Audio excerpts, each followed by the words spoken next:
We know that there are 44,000 dead as of now, at least what the Ministry of Health says from Gaza. The Lancet group says maybe 186,000. There are 10,000 under the rubble presumed dead and so on. Do you have a definition for what genocide is? Can you tell me what is the definition of the government of the United States of America in describing genocide?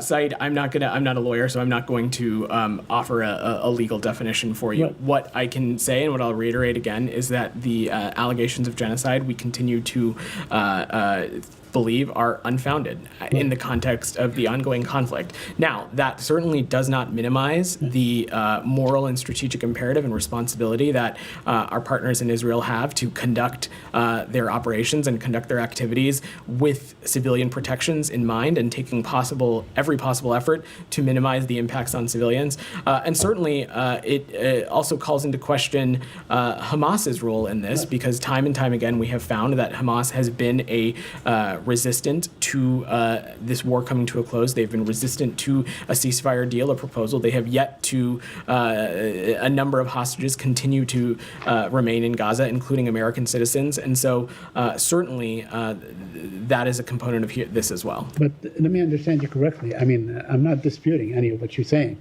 I'm saying that the government of the United States does have a definition as to what genocide is. We've seen that. It certainly does. It certainly does. I'm not a lawyer, so I don't have it. I don't have it for you. But again, what we would find those allegations to be unfounded. Okay. Can you please get us the definition of the United States government? I'm happy to. Okay. I have a couple more questions if you allow me, and if my colleagues indulge me. I want to ask you about the West Bank. Yeah. There are growing restrictions, Israeli restrictions, that trap Palestinians, not only in Hebron, but in many other places. In fact, there are communities now that literally get locked in. I know you guys get offended at the term apartheid, but that's, when you lock people in and allow them out to go to school or work or anything like this, according to your own calendar. What do you call that? What is that? I mean, when you trap people, literally, you disallow them from, let's say, cultivating their olive trees, going to work, building their community, whatever. I mean, they are literally locked in. How do you describe that? So, Said, first of all, it is not lost on this department and this administration how vital economic activity is to the West Bank being able to be viable and certainly being able to be sustained on its own. And things like the olive harvest and other economic endeavors, no doubt, are integral to that. In specific reports, as it relates to some of what you said relating to communities and villages, we're aware of those reports and we're asking our partners in Israel for more information.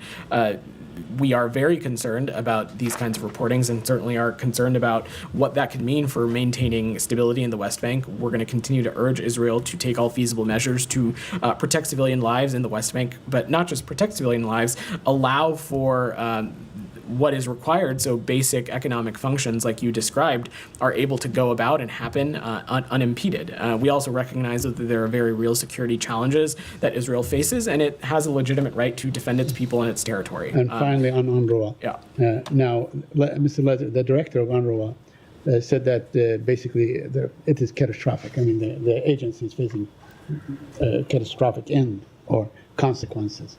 I want to ask you, because I remember this, from way back in the 90s, when Congress imposed the transfer of the embassy, for instance, to Jerusalem. The President of the United States would go, every 6 months and have actually a waiver.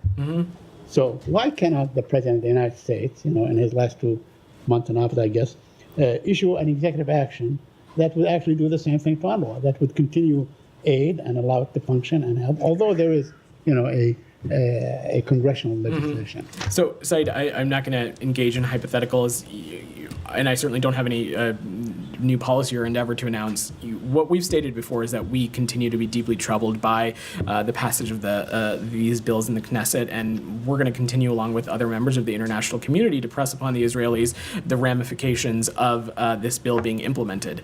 UNRWA has played a critical role in providing millions of Palestinians access to basic healthcare, basic education, food, and other essential services, and it's essential that there be no disruption to those services. As you heard me say on Tuesday, there continues to be about 2 months before that bill, we believe, is required to be implemented. So we're going to continue to press and raise this with our partners in the region, and it continues to be a top priority for us. Thank you. Go ahead, Doc. Harper. Dr. Harper. Thank Go you, Vedant. Yeah.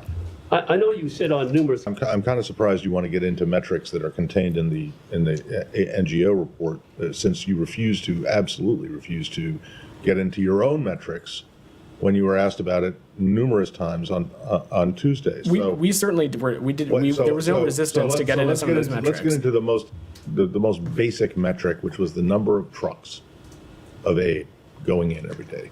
You said 350 was the bare minimum.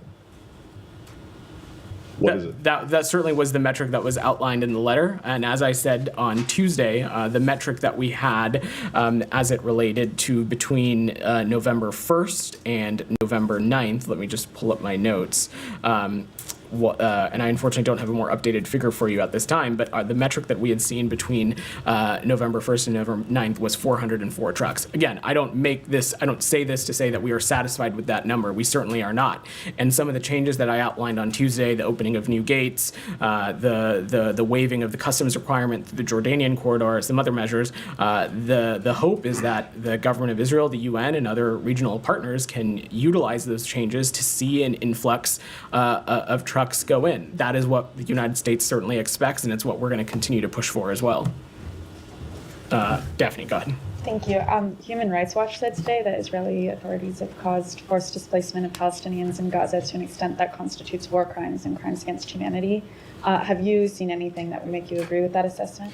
We have not. Certainly, forced displacement is something that continues to be inconsistent with the principles that Secretary Blinken laid out in Tokyo. And again, I will let our partners in the IDF speak to the specific military tactics and operations, but it is wholly consistent and acceptable to ask civilians to evacuate a certain area while they are conducting certain military operations, and then for them to be able to go home. We have not seen any kind of specific forced displacement, but as you've heard us say consistently, this is something that we're going to pay incredibly close attention to. And if we see actions that are not just inconsistent with that, but inconsistent with what is expected of our partners and expected of how we enforce U.S. law, we'll take appropriate action as well. So you don't agree that there's been forced displacement to the extent that constitutes war crimes?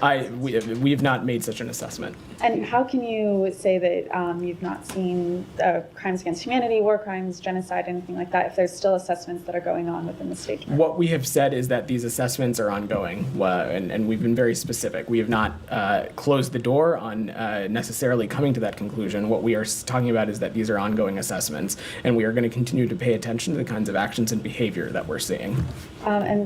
Our exchanges on, I guess it was Tuesday, about the aid situation and this new UN Commission report that is very harshly critical of Israel. One, since Tuesday, have you seen anything that would make you think that they are now more in compliance with the criteria that were laid out in the letter? And number two, what do you think of this UN Commission's?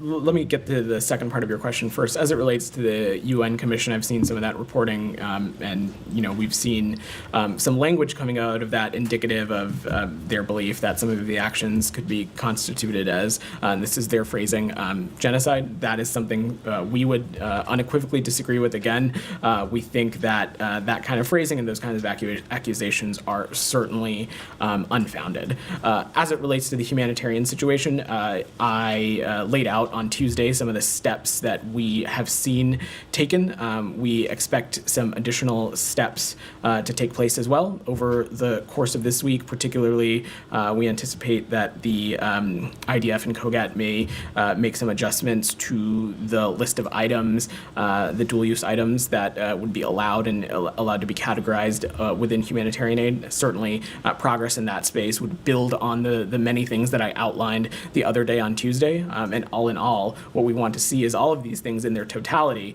continue to contribute to an improvement in the humanitarian circumstances on the ground. But they haven't done that yet. That we expect a decision to be made on that sometime this week.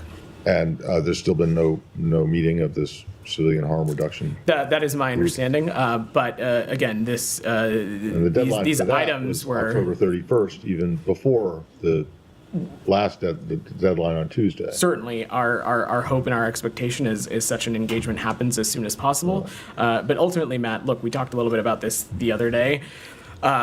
We want to make sure that these kinds of efforts are sustained over an extended period of time.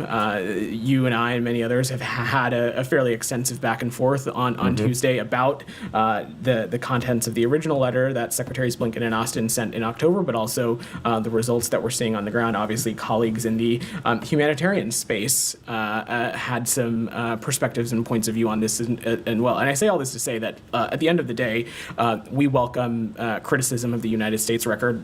Certainly, we even welcome criticism of Israel's record when it's warranted. But certainly, it ultimately, at the end of the day, needs to be grounded in facts. And the facts are is that on many of the items that were outlined in this letter that was sent by the secretaries, we have seen progress and steps in the appropriate direction. What we need to see now is these kinds of events sustained over a significant period of time. And our hope is that through the significant progress steps that we've seen, that the operational space has been created to see an additional inflow of trucks, see an additional inflow of humanitarian aid, that all in all, contributing will hopefully help address the dire humanitarian crisis in Gaza. All right. Well, yeah, I mean, you keep using the word hope and the words hope and expectation. You know, it's just, at this point, it kind of sounds like, thoughts and prayers being offered for victims of tragedies, which are you saying that all accusations against Israel are unfounded?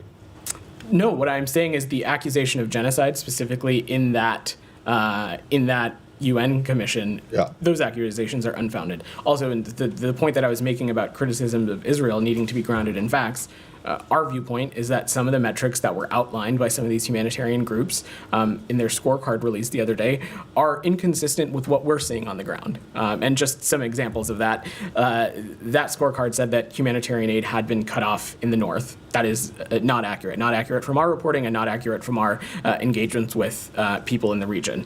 Food and supplies had been delivered to Gaza City for weeks now, and last week we've also saw some progress in Jabalia and some of the surrounding areas. That scorecard had said that the Musawi humanitarian zone had not been expanded. Also not true. We have seen the humanitarian zone in Musawi expanded. So there are just some simple things like this that we think are inconsistent with the facts on the ground. That does not mean to say that the humanitarian situation in Gaza is perfect. It's not, as I said on Tuesday, but any criticism of the United States or Israel and our humanitarian undertaking absolutely needs to be grounded in the truth on the ground. And some of those metrics are inconsistent with what our colleagues and those who have been engaged on this deeply are seeing directly. Well,